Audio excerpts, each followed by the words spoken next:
Une histoire d'entreprise dans l'hebdo de l'Écho cette semaine, celle d'une entreprise qui finalement s'appuie sur l'un des fleurons de la France, ses restaurants, mais peut-être en réinventant sa façon d'y aller. Stéphanie Pellapra, bonjour. Bonjour Jérôme. Vous êtes la fondatrice de Restopolitane. Restopolitane, ça tient finalement là-dedans, dans ce concept-là. C'est une carte.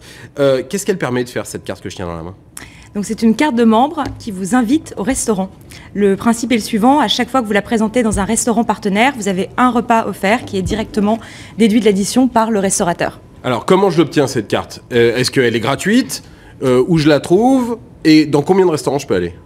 Donc cette carte est valable dans à peu près 1300 restaurants en France, sachant que toutes les semaines, on a une trentaine de nouveaux établissements qui nous rejoignent. Ça va aussi bien du restaurant de quartier jusqu'à la table étoilée, le relais château. Donc c'est un panel d'établissements assez large. Les restaurants vous accueillent déjeuner, dîner, semaine, week-end, ce qui est assez... Tout le temps. Exactement, ce qui est assez chouette.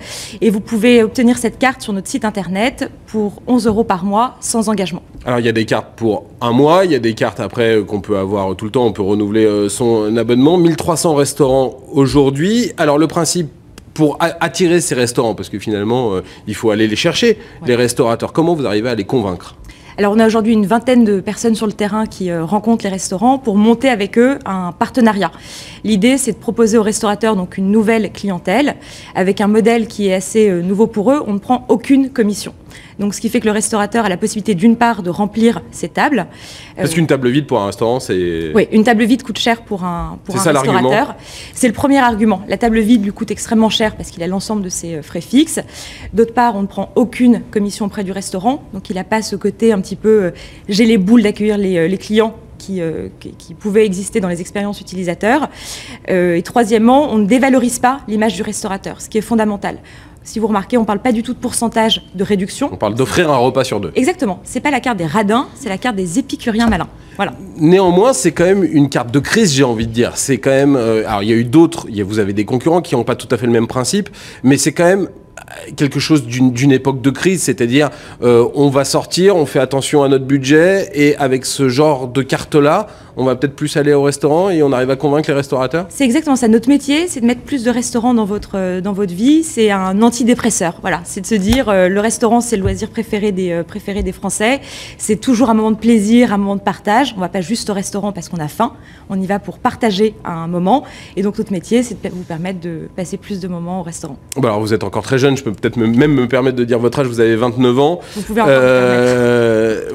Votre société, vous l'avez créée en 2006, il y a 6 ans. Ouais. Presque 7 maintenant, vous étiez donc toute jeune. Pourquoi vous vous êtes intéressée à ce secteur-là, à ce secteur de la restauration ? Alors moi, je suis petite fille de restaurateur aveyronnais, donc dans la plus pure tradition. Donc c'est un secteur qui me tenait à cœur.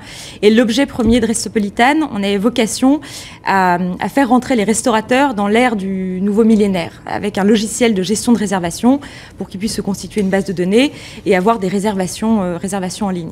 Et deux sujets. Le premier, c'est que c'est énormément de recherche et développement pour un secteur qui au final n'est pas prêt à s'informatiser. Et donc plus de l'évangélisation que de la commercialisation. Donc vous avez été obligé de réinventer votre modèle parce qu'au départ, vous n'aviez pas l'idée de la carte. Pas du tout, exactement. Au départ, on était vraiment purement presque une SS2I. Ouais, exactement, pour les restaurateurs.